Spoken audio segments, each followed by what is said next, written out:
Hello बच्चों, welcome to an another video of JEE advanced maths. So आज हम लोग परमुटेशंस एंड कॉम्बिनेशंस करेंगे in total of 4 problems for JEE 2026 mains as well as for advance you can try it out. Okay, so these are very good problems. So if you try it, I'm pretty sure if you do it all the 4, you're ready for JEE advanced. Okay, so let's try it out. 12 boxes are placed along a circle. तो पहला problem क्या बोल रहे हैं? 12 boxes are placed along a circle. ठीक है, so एक circle है जिसमें ऐसा 12 बॉक्सेस प्रेजेंट है. ओके, सो यहाँ पे 12 बॉक्सेस है, मैं 2 ही ड्रॉ कर रहा हूँ. In each box you can see, in each box 1, 2, 3 और 4 बॉल्स. ओके, मतलब जैसे यहाँ पे एक बॉल हो सकता है और 2 और 3 और 4. Similar for this also. ठीक है, such that the total number of balls in any 4 consecutive boxes is same. ठीक है, such that, ये लाइन ध्यान से पढ़ना क्योंकि इस पे गड़बड़ करेंगे बहुत स्टूडेंट्स. बोल रहे हैं कि such that the total number of balls in any 4 consecutive boxes is same. इसका मतलब है अगर यहाँ पे 4 बॉक्सेस में बनाता हूँ, इसमें टोटल नंबर ऑफ जितने भी बॉल्स प्रेजेंट होंगे, ओके, सो इसमें टोटल जितने भी प्रेजेंट होंगे, यहाँ पे एक और बॉक्स बना दो. तो बोल रहे हैं कि इन एनी 4 कंसेक्यूटिव बॉक्सेस में total number of balls is same. मतलब ये 4 कंसेक्यूटिव बॉक्सेस है. ठीक है, सो इन चारों में जितने टोटल नंबर ऑफ बॉल्स होंगे, let's say total is sum x. Okay, and similarly ये चारों में ये 1, 2, 3, 4 बॉक्सेस हो गए. फिर 2, 3, 4, 5 नंबर बॉक्स में जितने बॉल्स होंगे वो भी x ही होंगे. सो इसका भी टोटल x ही होगा. तो वो क्वेश्चन बोल रहे हैं, डोंट थिंक दैट इसमें जितने नंबर ऑफ बॉल्स है, इसमें जितने नंबर ऑफ बॉल्स है 4 कंसेक्यूटिव में वैसे सेम होगा, ऐसा नहीं है. तो the number of ways this can be done is what. ठीक है, सो मैं डायग्राम को फिर से बना रहा हूँ. मुझे पता है एक बॉक्स में 4 बॉल्स मैक्सिमम हो सकते हैं, राइट, और 3, 2, 1 कुछ भी हो सकता है. ठीक है, सो अगर मैं यहाँ पे टोटल इस बॉक्स में टोटल नंबर ऑफ बॉल्स को x1 मान लेता हूँ. ठीक है, क्योंकि डिफरेंट भी हो सकता है, वो सेम भी हो सकते हैं, पता नहीं अभी तक. सो देखते ही कैसे कर सकते हैं. यहाँ पे x3 मान लो, यहाँ पे x4 मान लो, और यहाँ पे एक बॉक्स मान लो x5.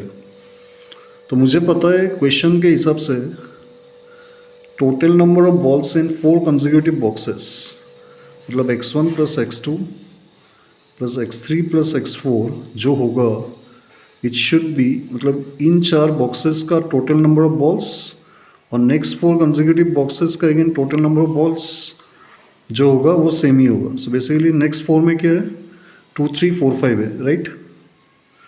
सो x4 प्लस x5. अब देखो ये जो ब्रैकेट है x2 ये कैंसिल हो रहा है क्योंकि दोनों सेम है. सो x1 इक्वल टू x5 मिल रहा है. तो this is nothing but x1. तो सिमिलरली नेक्स्ट बॉक्स जो होगा 3, 4, 1 एंड 6, ये x6 मान लो. तो ओके, सो 2, 3, 4, 5 और 3, 4, 5, 6 अगर सेम करोगे यहाँ पे भी x2 ही आएगा. ठीक है, वो क्लियर है. तो बेसिकली जो 12 बॉल्स है वो ऐसे पैटर्न में आएगा, राइट. ये 8 हो गया, नेक्स्ट 4 में भी वैसा ही होगा. ठीक है, x2, x3 and last box में x4 होगा. ठीक है बच्चों लोग, क्लियर है यहाँ तक. अब देखो, अगर x1 3 है, राइट, x1 3 है, you can see same number of balls present है, तो उसके पास 4 चॉइसेस है, राइट. x2 भी 3 बार ही प्रेजेंट है, उसके पास भी 4 चॉइसेस होंगे. एंड x3 x4 के लिए भी 4 चॉइसेस ही होंगे। सो जो आंसर बनेगा बेसिकली 4⁴ बनेगा, which is our second option. ठीक है बच्चों लोग, क्लियर है यहाँ तक? चलो नेक्स्ट प्रॉब्लम करते हैं। ओके सो जो नेक्स्ट प्रॉब्लम है वो भी थोड़ा अच्छा ही प्रॉब्लम है। Let's see how to do it. The number of different ways to colour the, question ध्यान से पढ़ना। The number of different ways to colour the vertices of a square P Q R S. ठीक है, मतलब मेरे पास एक square है। Okay, square सबको पता है इक्वल साइड्स होते हैं। अब बोला गया है कि मुझे इन वर्टेक्स को कलर करना है using one. You can use one colour from this set और मोर देन वन भी यूज़ कर सकते हो कोई भी वर्टेक्स को कलर करने के लिए। तो वही बोल रहे हैं यहाँ पे, such that no two adjacent vertices have the same colour is what. Okay, so basically बोल रहे हैं कि मेरे पास जो सेट ऑफ कलर्स था उसको अगर मैं रेड को नाम दो आर डैश, ब्लू को बी डैश, ग्रीन को जी डैश, येलो को वाई डैश, तो इस सेट में से मुझे बेसिकली वर्टेक्सेस को कलर करना है। ठीक है, सो मान लो इसके लिए इससे स्टार्ट करते हैं, राइट, क्योंकि किसी से तो स्टार्ट करना ही पड़ेगा। तो कलर डी वर्टेक्सेस। सो इस पे अगर मैं रेड पुट करता हूँ कलर, इससे स्टार्ट कर रहा हूँ, मतलब इसके पास total you can say that there are 4 choices. Okay, अब यहाँ पे ध्यान देना कि Q और S का जो चॉइस होगा, मतलब सिलेक्शन ऑफ कलर, वो रेड नहीं हो सकता। ठीक है, सो उसके बाद कलर्स क्या होंगे, ब्लू, ग्रीन या येलो। सो इसके पास भी ब्लू, ग्रीन या येलो कलर ही आएंगे। ठीक है, अब अगर दोनों कलर सेम भी तो हो सकते हैं ना। सो बेसिकली 2 केस बनेगा। ओके, सो 2 केस बनेगा। पहला case Q and S same colour हो जाए।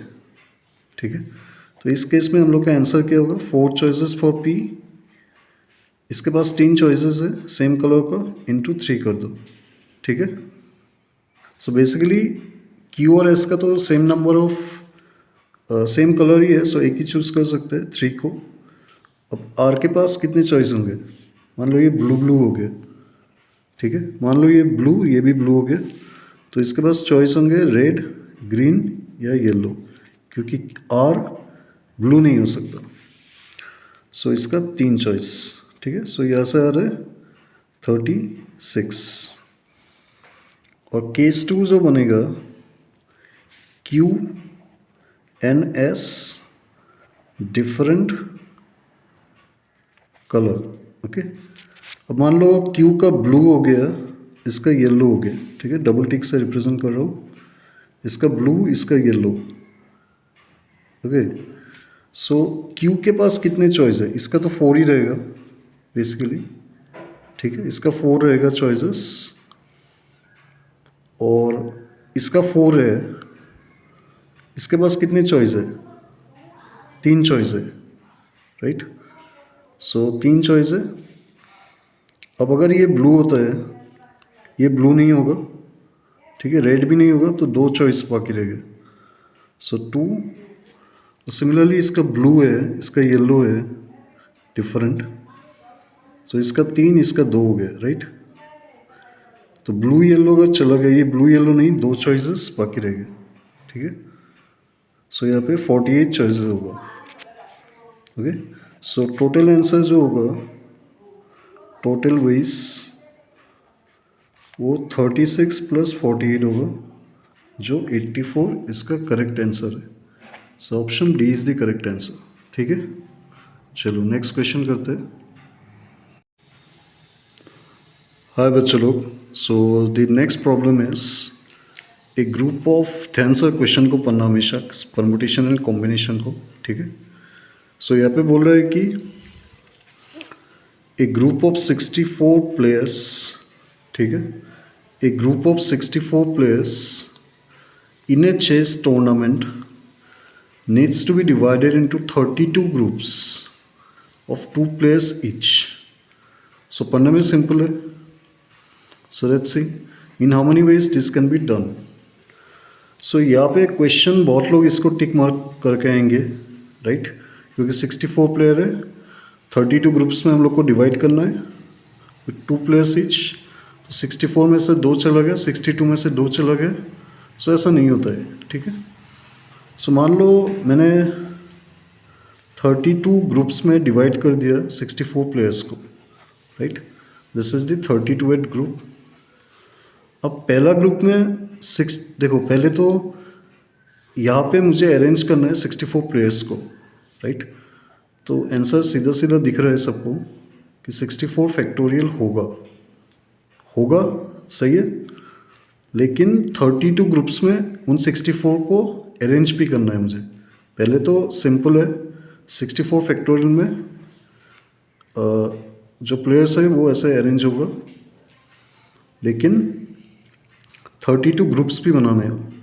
सो 32 फैक्टोरियल बनेंगे, राइट, स्मॉल ग्रुप्स में.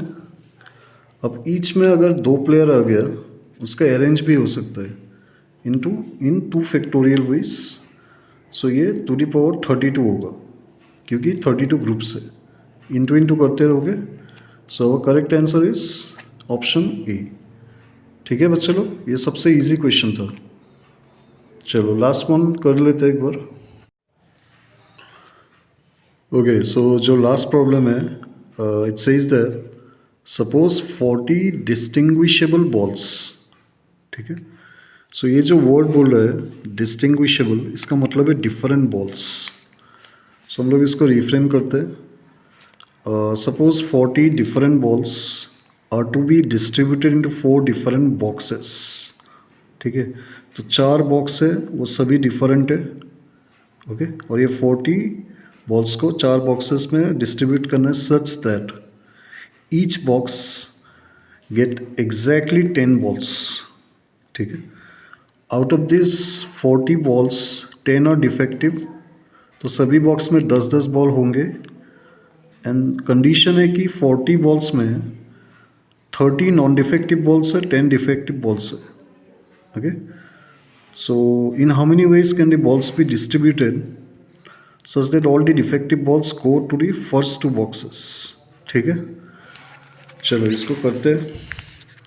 सो मैंने 4 बॉक्सेस बनाए हैं, named as B1, B2, B3, B4. ठीक है. अब 10 डिफेक्टिव बॉल्स तो यहाँ पे ही आएंगे, राइट. देखो सब में 10-10 बॉल्स होना चाहिए एग्जैक्टली. टोटल 40 बॉल्स था, 40 में से 10 डिफेक्टिव है, 30 नॉन डिफेक्टिव है. ठीक है. ये सबको पता है, ये गिवन डेटा है क्वेश्चन में. So it is very easy to draw this, right. So 30 non defective balls है, ND, and this is D defective. ठीक है. अब देखो 30 10 डिफेक्टिव तो यहाँ पे जाएंगे जो पहला जो बॉक्स है, लेकिन 30 नॉन डिफेक्टिव जो होंगे वो 4 बॉक्स में डिवाइड करना है. क्यों? क्योंकि अगर 10 डिफेक्टिव इनमें चला गया, टोटल नंबर ऑफ बॉल्स कितना होगा, B1 + B2 20. सो 10 नॉन डिफेक्टिव इन 2 बॉक्स में भी आएंगे. सो इसको करने का तरीका क्या है, 30 बॉल्स को परमिट करना है इन दिस 4 बॉक्सेस. सो वो क्या होगा, देखो ये जो 30 नॉन डिफेक्टिव है उसको मुझे B1 + B2 में करना है as well as B3 and B4 में भी करना है. ठीक है. सो 30 बॉल्स को इन 4 बॉक्सेस में डिस्ट्रीब्यूट करना है, राइट है कि नहीं. सो अगर मैं यहाँ पे 2 ग्रुप्स बना दूँ, एक ग्रुप है जहाँ पे डिफेक्टिव होगा, एक ग्रुप है जहाँ पे नॉन डिफेक्टिव बॉल्स होंगे. मतलब इसमें तो नॉन डिफेक्टिव ही होंगे, बट इसमें डिफेक्टिव प्लस नॉन डिफेक्टिव है ग्रुप 1 में. ठीक है. सो 30 जो नॉन डिफेक्टिव बॉल्स है वो तो सिंपल है कि 10 बॉल्स यहाँ पे अरेंज होंगे एंड 20 बॉल्स यहाँ पे अरेंज होंगे. ठीक है. अब 30 को तो मैंने कर दिया है, राइट, कि 30 नॉन डिफेक्टिव बॉल्स यहाँ भी अरेंज होंगे 10 फैक्टोरियल में, और यहाँ पे 10 20 फैक्टोरियल में अरेंज होंगे. ठीक है. अब जो 20 बॉल्स, यहाँ पे कितने बॉल्स हो गए, यहाँ पे ध्यान से देखोगे तो टोटल नंबर ऑफ बॉल्स कितने, 20 है, ठीक है। इसमें भी टोटल नंबर ऑफ बॉल्स 20 है, ओके। अब देखो, क्योंकि मैंने पहला स्टेप में बताया कि 30 नॉन डिफेक्टिव दो ग्रुप्स में बट रहा है, एक जहाँ पे डिफेक्टिव बॉल्स भी होंगे वो पे 10 फैक्टोरियल, और जो 20 फैक्टोरियल है वो ऐसे बटेगा, ठीक है। अब नेक्स्ट आता है कि जो यहाँ पे जो 20 बॉल्स है उसका अरेंजमेंट 20 फैक्टोरियल में होगा, राइट। समझ रहे हो कि 20 यहाँ पे 20 बॉल्स है, राइट। देखो 30 को मैंने डिस्ट्रीब्यूट किया तो 20 बॉल्स यह बना, यहाँ पे 20 बॉल्स बना 40 बॉल्स। अब 20 बॉल्स में क्या होगा, 20 बॉल्स में 10 डिफेक्टिव, मतलब 10 तो डिफेक्टिव बॉल से अरेंज करने हैं, तो 10 फैक्टोरियल 10 फैक्टोरियल। इस पे भी सेम ही होगा, 20 फैक्टोरियल बाई 10 फैक्टोरियल 10 फैक्टोरियल। सो यहाँ से एक 20 कटेगा, सो आंसर आता है 30 इंटू 20 फैक्टोरियल बाई 10 फैक्टोरियल, कितना है 5 पावर में है, ठीक है। सो इसका आंसर जो सही आंसर है वो ये है, ठीक है। तो चलो क्लियर, चलो।